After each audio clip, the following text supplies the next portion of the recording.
எல்லாருக்கும் வணக்கம். இப்ப நாங்க 11ஆம் பாடம் படிக்கிறோம். Alternative organisation. இப்ப நாங்க ஆல்டர்னேட்டிவ்ன்றதுக்கான தமிழ் மீனிங் மாற்று பயன்பாடு. நாம இங்க எக்கனாமிக்ஸ்ல படிச்ச மாதிரி, இப்ப நாங்க ஏஎல் எடுத்துட்டு, எங்களுக்கு பேங்கிங் ஆப்பர்ச்சுனிட்டீஸ் வந்திருக்கும். அதே சமயம் யூனிவர்சிட்டியும் வந்திருக்கும். எது நாங்க பெட்டர்ன்னு பார்த்துட்டு, அது நாங்க சூஸ் பண்ணி நாங்க படிக்கிறோம் தானே. ஸோ அதுதான் இந்த ஆல்டர்னேட்டிவ்ன்றதுக்கான ஒரு சின்ன ஒரு இன்ட்ரடக்ஷனா சொல்றேன்.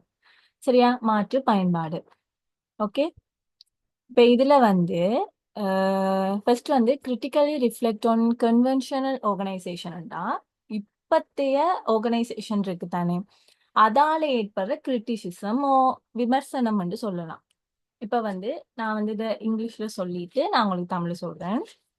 Too much focus on profit. ஓகேவா? டூ மச் ஃபோக்கஸ் ஆன் ப்ராஃபிட்ன்றது ப்ராஃபிட் தான் எல்லா ஆர்கனைசேஷனுடையும் அதாவது பெரும்பாலும் ஆர்கனைசேஷனோட ஒப்ஜெக்டிவ்ஸா இருக்குது, அதாவது கோலா இருக்கு. ஓகே. இப்ப இதுல இப்பத்த காலத்துல அந்த ப்ராஃபிட்டையே மெயினா அதிலேயே ஃபோக்கஸ் பண்ணிட்டு இருக்காங்க. ஸோ இது அதுக்கான ஒரு கிரிட்டிசிசமா இருக்கு. ஓகே. அடுத்தது லேபர் எக்ஸ்ப்ளாய்டேஷன்ஸ், அதாவது ஊழியர் சுரண்டப்படுறது. சரியா? இப்ப அவங்க வேலை செய்யறாங்க தான், அதை வச்சு என்ன செய்யற, அவங்கள்ட்ட இருந்து வேலையை அதிகம் வாங்கி வாங்கி வாங்கி அவங்கண்ட இத அதாவது சக்திய எனர்ஜிய என்ன செய்யறாங்க, எக்ஸ்ப்ளோர்டைட் பண்றாங்க. அடுத்து இன்இக்வாலிட்டி. ஒரு ஈக்குவாலிட்டி இல்ல, அதாவது சமத்துவமான நிலை இங்க இல்ல, அதாவது இப்பத்த கால ஆர்கனைசேஷன்ல. அடுத்து கரப்ஷன்ஸ், ஊழல் எல்லாம் இருக்கு. அதே சமயம் எக்ஸ்ப்ளாய்டேஷன்ஸ் ஆஃப் நேச்சுரல் ரிசோர்சஸ், அதாவது இயற்கை வளங்களை இயற்கை வளங்கள் இப்ப என்ன செய்யுது, சுரண்டப்படுது. அடுத்தது examine the role of alternative organisation in contemporary society. நாங்க இதைத்தான் இப்ப படிக்க போறோம். ஓகே. ஓகே, இதுல பாப்போம். Why do we need alternatives? இப்ப எங்களுக்கு ஒரே ஒரு சாய்ஸ் மட்டும்தான், சாய்ஸ் இல்ல, ஒரே ஒரு இதுதான் எங்களுக்கு இந்த மாதிரி ஒன்றை மட்டும் நாங்க வச்சிருந்தோம்னா எங்களால என்ன செய்யலாது, யோசிச்சு இது பெட்டரா அது பெட்டரான்னு எங்களால யோசிக்க முடியாது. இப்போ ஒன்றுதான் இருக்கு. இப்போ ஒரு இப்போ லட்டு ஒரு எக்ஸாம்பிளுக்கு எடுத்தோம்னா, இப்போ ஒரு பக்கம் பூந்தி லட்டு இருக்கு, இன்னொரு பக்கம் ரவா லட்டு இருக்கு. ஸோ உங்களுக்கு ரெண்டு ஒரு ஆப்ஷன் தந்தா தான் நீங்க எது பெட்டர், எது நல்லா இருக்கும்னு திங்க் பண்ணி, இப்போ உங்களுக்கு ஒன்னே ஒண்ணு ஒரே ஒரு பூந்தி லட்டு தான் இருந்துச்சுண்டா, அப்ப நீங்க பிடிக்கலையோ பிடிக்கலையோ அதை தான் சாப்பிட்டாகணும். நல்லது கெட்டது நீங்க யோசிக்க மாட்டீங்க. ஸோ இப்போ இந்த ஆல்டர்னேட்டிவ் அது ஏன் எங்களுக்கு முக்கியம் இந்த மாதிரி கட்டு. இப்ப நான் இதை இப்ப நான் கொமனான ஒரு இப்ப எங்கட லைஃப்ல வச்சு, நான் ரியல் லைஃபை வச்சு நான் எக்ஸாம்பிள் சொன்னதா இந்த லட்டு எக்ஸாம்பிள். இப்ப நாங்க பிசினஸ் படி பார்த்தோம்னா, இப்ப ஏன் ஆல்டர்னேட்டிவ் எங்களுக்கு முக்கியம் என்ற மாதிரினா, அடாப்ட் டு சேஞ்சிங் சர்க்கம்ஸ்டன்ஸ். இப்ப ஒவ்வொரு இதுல மாற்றம் அடைகிற சூழ்நிலைக்கு ஏற்ப நாம அதை அடாப்ட் பண்ண ஆகணும். சரியா? அடுத்து மிட்டிகேட் த ரிஸ்க், அதாவது ரிஸ்க் இடர்களை தணிக்கணும். அடுத்து explore different approaches to solving problems. நிறைய ப்ராப்ளம்ஸ் வரும், அதை எப்படி நாங்க டிஃப்ரெண்டான அப்ரோச் மூலம் சால்வ் பண்ண முடியும் என்று பாக்குறதுக்கு இந்த ஆல்டர்னேட்டிவ் யூஸ் பண்ணப்படுது. இந்த படத்தை பாருங்க. இது இது ஒரு லிஃப்ட், இங்க ஸ்டெப்ஸ் இருக்கு. ஸோ இது யூனிவர்சிட்டி. இப்ப நாங்க எங்களோட எக்ஸாம்பிளே பார்த்தோம்னா எங்கள்கிட்ட லிஃப்டும் இருக்கு, ஸ்டெப்ஸும் இருக்கு. இப்ப நாங்க மார்னிங் இப்ப ரெண்டுல நாங்க போறோம், இந்த ரெண்டுல ஒன்று நாங்க செலக்ட் பண்ண போறோம். சரி, நாங்க லிஃப்ட்ல போறோம், அதனால என்ன பெனிஃபிட்ஸ், டைமுக்குள்ள போயிடலாம். இப்ப நான் ஸ்டெப்பை நான் செலக்ட் பண்றேன்னா எனக்கு அது எக்ஸசைஸ் மாதிரி. மார்னிங்ல ஒன்றுமே எக்ஸசைஸ் செய்யாதப்போ நான் இதுல ஸ்டெப்ல ஏறினது எனக்கு எக்ஸசைஸா இருக்கும்ன்ற மாதிரி நான் அதை செலக்ட் பண்றேன். ஆனா இதுக்கு ரெண்டுக்குமே வெறுமனே அட்வான்டேஜ் மட்டும் இருக்குமா? ரெண்டுக்குமே டிஸ்அட்வான்டேஜ் கூட இருக்கும். இப்ப நாங்க லிஃப்ட்ல போனோம்னா அந்த என்னன்னு சொல்றது, எனர்ஜியை நாங்க என்ன செய்யறோம், வீணாக்குறோம். அதாவது லிஃப்ட்டுக்கு அதாவது கொடுக்குற அந்த எனர்ஜி, அந்த லிஃப்ட் இது இப்ப நாங்க கரண்ட் நின்றுச்சுன்னா அங்களோட இப்ப லிஃப்ட்ல போகும்போது கரண்ட் நின்றுட்டு, ஸோ அது ஒரு டிஸ்அட்வான்டேஜா இருக்கும். இதுவே நாங்க ஸ்டெப்ஸ்ல இருக்கிற டிஸ்அட்வான்டேஜ் வெளிக்கிட்டு நாங்க போறோம். வேத்து, அதாவது சோர்ந்து தான் கிளாஸுக்கு போக போறோம். ஸோ அது ஒரு டிஸ்அட்வான்டேஜா இருக்க போகுது. சரியா? ஓகே. அடுத்தது வந்து ஆல்டர்னேட்டிவ் ஆர்கனைசேஷன். நார்மலா ஆர்கனைசேஷன்ன்றது ப்ராஃபிட்ட மையமா கொண்டிருக்கும். ஆனா இந்த ஆல்டர்னேட்டிவ்ன்றது வந்து சமூக நலனை வந்து மெயினா கொண்டு இருக்க போகுது.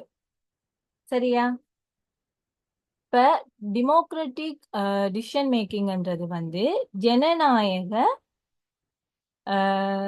முடிவெடுத்தல், அதாவது ஜனநாயக முடிவெடுத்தல்னு அர்த்தம். இப்ப ஜனநாயக முடிவெடுத்தல்ன்றது வந்து இப்ப எல்லாரையுமே முடிவெடுக்கிற அந்த ஒரு ப்ரோசஸுக்கு வந்து இன்க்ளூட் பண்ணுவாங்க. சரியா? எல்லாருமே அவங்கண்ட முடிவுகளை வந்து சொல்றதுக்கான ஒரு வாய்ப்பை கொடுக்கறது தான் வந்து டெமோக்ராட்டிக் டிசிஷன் மேக்கிங். சரியா? இப்ப நான் வந்து ஆல்டர்னேட்டிவ் ஆர்கனைசேஷன் என்னன்றத வந்து ஒழுங்கான தமிழ்ல சொல்றேன்.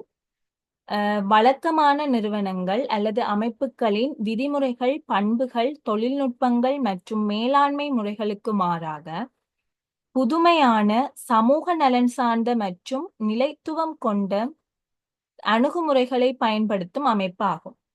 இதுண்ட ஆல்டர்னேட்டிவ் ஆர்கனைசேஷனோட பண்புகள் வந்து லாப நோக்கமற்ற அமைப்பாகவும், நிலைத்துவம் கொண்டதென்றது சஸ்டைனபிலிட்டி, அதாவது சுற்றுச்சூழல் பாதுகாப்பு மற்ற பசுமை தொழில்நுட்பம் ஆகியவற்றை வந்து மையமா கொண்டிருக்கும். அடுத்த வந்து பங்கு கொள்கை, அதாவது பங்கு கொள்கைன்றது வந்து எல்லாருமே, அதாவது டெமோக்ராட்டிக் டிசிஷன் மேக்கிங்க சொல்லுது. எல்லாருமே முடிவெடுக்கிறதுக்காக வந்து பங்கு பெறுவனம் என்ற மாதிரி. அடுத்து வந்து நியாயமான வர்த்தகம் வந்து ஃபேர் ரேட். இது வந்து என்ன சொல்றேன்னா தொழிலாளர்களுக்கு வந்து நியாயமான ஊதியம் மற்றும் வேலை செய்ய நல்ல சூழலை வழங்குது என்று சொல்லியிருக்கு. இது வந்து ஈக்விட்டி ஆஃப் ரிவார்ட். ஓகே. அடுத்தது வந்து இதுல வந்து institution arranged on principles such as autonomy, equality and the participations and democracy and solidarity and connection. இதண்டா ஆட்டோனமி என்றது வந்து இப்போ ஒரு நபரோ அல்லது குழுவோ அல்ல இல்லைன்னு சொன்னா வந்து, அல்லது நிறுவனம்ன்றது வந்து தாங்களாவே முடிவெடுக்கிறதுக்கான சுதந்திரமும் உரிமையும் இருக்குன்றதுதான் வந்து இந்த ஆட்டோனமி. ஓகே. இப்ப இதுல வந்து எக்ஸாம்பிளா வந்து இப்போ ஒரு கிராம சபை வந்து தானே முடிவெடுத்து செயற்படுற இது ஒரு முறை வந்து இதை என்னன்னு சொல்றது, இப்ப கிராம சபை தானாகவே திட்டங்களை திட்டமிட்டு அரசிடம் சாராமல் செயற்படுறது. சரியா? அது வந்து ஆட்டோனமி. அடுத்தது வந்து இக்விட்டி என்றது வந்து அனைவருக்கும் வந்து ஒரே மாதிரியான வாய்ப்பு கிடைக்கணும் இது சொல்லல. இப்ப எங்கட தேவை, அவரவர்கிட்ட தேவைக்கேற்ப வாய்ப்புகள் வந்து சமநிலையா கிடைக்க வேண்டும்ன்றதுதான் வந்து இந்த ஈக்விட்டி. இதுக்கான எக்ஸாம்பிள் வந்து தலித் மாணவர்களுக்கு கல்வி உதவித்தொகை, அதாவது சம உரிமை பெற அவர்களுக்கு தேவையான சிறப்பு வாய்ப்பு. சில பேருக்கு வந்து உதவித்தொகை கிடைக்கிறதுக்கான வாய்ப்பு இல்லை. ஸோ அது அவங்களுக்குமே அந்த அவங்களோட தேவையினை பூர்த்தி செய்யறதுக்கான வாய்ப்பு கிடைக்கணும்ன்றதுதான் இந்த ஈக்குவாலிட்டி. அடுத்தது வந்து பார்ட்டிசிபேஷன்ஸ் அண்ட் டெமோக்ரஸின்னு சொன்னா வந்து எக்ஸாம்பிளா வந்து முடிவெடுக்கிறது வந்து எல்லாருக்குமே வந்து அதுக்கான உரிமை இருக்குன்ற மாதிரி. இப்ப ஒருத்தர் முடிவெடுத்து அதுக்கு நாங்க ஃபாலோ பண்ணி போறதை விட ஒரு முடிவெடுக்கும் போது எல்லாரையும் நாங்க இன்க்ளூட் பண்ணி உங்களோட ஒப்பீனியன் என்னன்னு கேட்டு அந்த ஒரு முடிவெடுக்கிறத வந்து எல்லாரையுமே நாங்க ஒன்றிணைச்சு ஒரு செயல்முறையை நாங்க செய்வோமா இருந்தா வந்து அது வந்து பார்ட்டிசிபேஷன் அண்ட் டெமோக்ரஸின்னு சொல்லுவோம். இதுக்கான எக்ஸாம்பிள் வந்து இப்போ ஒரு கிராமத்தின் வளர்ச்சி திட்டத்துக்கு நாங்க வந்து ஒரு செயலாற்ற போறோம்னு சொன்னா வந்து எல்லா குடிமக்கள்கிட்டையும் வந்து கருத்துக்களை வந்து தெரிவிக்கிறதுக்கான ஒரு சந்தர்ப்பத்தை கொடுக்கணும். சரியா? அப்புறம் வந்து சொலிடாரிட்டி அண்ட் கனெக்ஷன் சொன்னா வந்து இப்ப வந்து மற்றவர்களை புரிஞ்சுக்கிறது, ஒற்றுமை. இந்த மீனிங் வந்து ஒற்றுமை. இப்ப அவங்களோட உணர்வுகளை புரிஞ்சு கொண்டு இப்ப துன்பத்துல இருந்தாங்கன்னா அவங்களோட துன்பத்துல பங்கேற்று அவங்க உணர்வுகளை மதிச்சு ஒரு உறவு வந்து மேம்படுத்துறது தான் வந்து இந்த ஒற்றுமை, அதாவது சொலிடாரிட்டி அண்ட் கனெக்ஷன் சொல்லுவான். இப்ப இதுக்கு எக்ஸாம்பிள் வந்து இப்ப பாதிக்கப்பட்ட மக்களுக்கு வந்து ஒரு உதவுத்தொகையை வந்து கொடுக்கறது, உடனடியாக வந்து அந்த ஒரு உதவியை வழங்குறது தான் வந்து இந்த சொலிடாரிட்டி அண்ட் கனெக்ஷன் சொல்றோம். ஒரு வந்து ஒரு சமூக உறவினை வந்து மேம்படுத்துறது. அடுத்து வந்து கமோடிஃபிகேஷன்ஸ் அண்ட் நான் கமோடிஃபிகேஷன். கமோடிஃபிகேஷன் சொன்னா வந்து என்னன்னு பார்த்தோம்னா, பொருள் அல்லது சேவை இருக்குதானே, அதுகளை வந்து சந்தையில விற்பனை செய்யக்கூடிய பொருளாக மாற்றுறதுதான் கமோடிஃபிகேஷன். இதுவே நான் கமோடிஃபிகேஷன் சொன்னா வந்து ஒரு சேவை அல்லது ஒரு அனுபவத்தை வந்து சந்தை பொருளாக மாற்றாமல் பொது நலனுக்காக, அதாவது சமூகத்தின் நலனுக்காக இலவசமாக அல்லது பகிர்வு முறையில வழங்கப்படுறதா வந்து இந்த நான் கமோடிஃபிகேஷன். சரியா? இந்த நான் கமோடிஃபிகேஷனுக்கு உதாரணம் வந்து அரசு பள்ளிகளில் இலவச கல்வி என்று சொல்லி இருக்கு.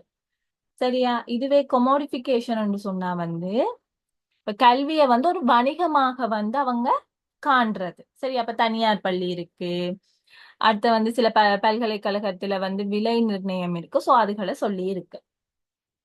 அடுத்தது வந்து profit, capital accumulations and the firm as a common. ப்ராஃபிட்னு சொன்னா வந்து எங்களுக்கு எல்லாம் தெரியும், நாங்க கிடைக்கிற எங்களோட வருமானத்திலிருந்து இப்ப செலவை கழிச்சா இந்த ப்ராஃபிட் வரும். சரியா? இப்ப வந்து இந்த ப்ராஃபிட்டை வச்சு நாங்க வந்து இன்னொரு முதலீட்டுல நாங்க இன்வெஸ்ட் பண்ணோம்னு சொன்னா வந்து அது வந்து கேபிட்டல் அக்யூமுலேஷன், அதாவது மூலதன சேர்ப்புன்னு சொல்லுவோம். கேபிட்டல் அக்யூமுலேஷன்ன்றது வந்து ப்ராஃபிட்டை கொண்டு வந்து இன்னொன்றுல வந்து முதலீடு செஞ்சு நிறுவனத்தின வளர்ச்சி அடைய செய்யறது.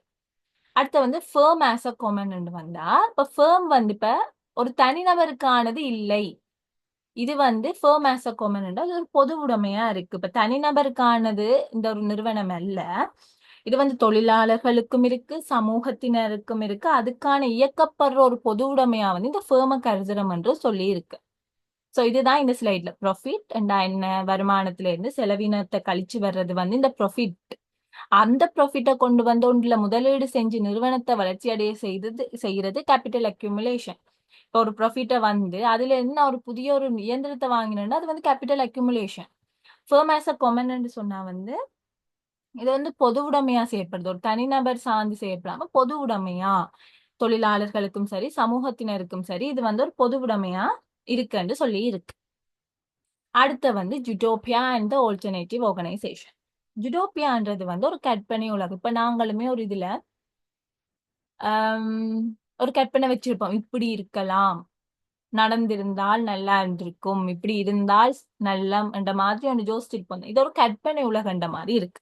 இப்ப ஜுடோப்பியா என்ன சொல்லியிருக்குன்னு சொன்னா வந்து இதுக்கான தமிழ் மீனிங்க வந்து கனவு சமூக அமைப்பு மற்றது உத்தம உலகம். சரியா? அதுக்கான தமிழ் மீனிங்க பாத்தீங்கன்னா, ஒரு முற்றிலும் சிறந்த துயரமற்ற சமத்துவம் மிக்க நீதிமிக்க சமூகம் பற்றிய கனவான சித்தாந்தம். இப்ப வந்து ஒரு கனவு, இப்படி இருந்தால் நல்லம், இப்படி இருந்தால் எங்களுக்கு நல்லது என்ற மாதிரி யோசிக்கிற ஒரு கனவு உலகம் தான் இந்த ஜுடோப்பியா. ஆல்டர்னேட்டிவ் ஆர்கனைசேஷன்ன்றது என்னன்னா, இப்ப லாப நோக்கமா இருக்கிற நிறுவனங்களுக்கு பதிலாக சமூக நலனை வந்து மெயினா வச்சு செயல்படுறது தான் வந்து இந்த ஆல்டர்னேட்டிவ் ஆர்கனைசேஷன். ஓகே, இப்ப இது ஒரு கற்பனை உலகில வந்து அவங்க சொல்றாங்க, எல்லாரையுமே சமமாக வாழ்ற, வறுமை ஏற்றத்தாழ்வு இல்லாத ஒரு வணிகம் உருவாகணும், ஒரு உலகம் இருக்கணும், அந்த ஒரு சமூகம் இருக்கணும் என்று நினைக்கிறதுக்கு இந்த ஆல்டர்னேட்டிவ் ஆர்கனைசேஷனால அதுக்கு ஹெல்ப் பண்ண முடியும். இப்ப நாங்க என்ன சொல்றோம், எல்லாரையுமே அந்த டிசிஷன் மேக்கிங்ல வந்து இன்க்ளூட் பண்ண போறோம் நாங்க. அப்ப அதனால என்ன, ஒரு சமத்துவம் எங்களுக்கு கிடைக்கும் என்ற ஒரு நம்பிக்கையில வந்து நாங்க செயற்படுறது. அதாவது ஜுடோப்பியான்றது ஒரு கனவு, ஆல்டர்னேட்டிவ்ன்றது வந்து நாங்க என்ன செய்ய போறோம், லாப நோக்கம் இல்லாம சமூக நோக்கத்தை வச்சு நாங்க செயல்பட போகிறோம். சரி, இப்ப இதுல வந்து the cooperative model of Amul, இது வந்து நாங்க ஒரு உங்களுக்கு ஒரு கேஸ் ஸ்டடி மாதிரி செய்வாங்க.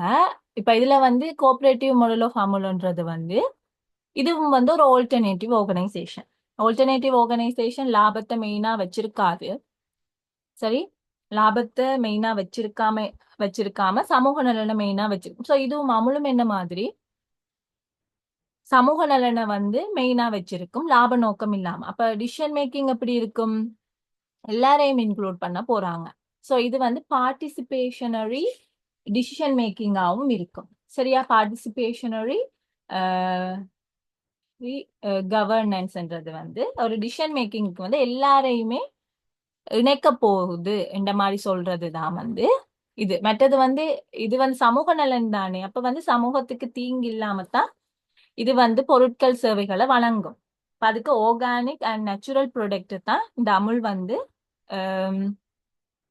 ப்ரொடக்ட் ப்ரொடக்ஷன் பண்ணி விற்க போகுது. இப்போ natural dairy product such as ghee, அடுத்த மில்க் பவுடர், பட்டர் எல்லாமே இதுல இருந்து கிடைக்கப்படுது. அடுத்தது வந்து சோஷியல் என்வாயன்மெண்டல் இம்பேக்ட்.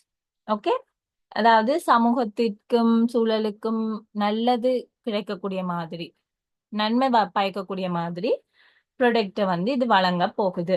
அடுத்து வந்து கம்யூனிட்டி டெவலப்மெண்ட். இப்போ வந்து இதுக்கு எக்ஸாம்பிளா கம்யூனிட்டி டெவலப்மெண்ட்றது எடியூகேஷன் அண்ட் ஹெல்த் கேர் வந்து டெவலப்ட் ஆகுதுன்ற மாதிரி சொல்லியிருக்காங்க. ஸோ இதுதான் வந்து ஆல்டர்னேட்டிவ் ஆர்கனைசேஷன் சப்ஜெக்ட்.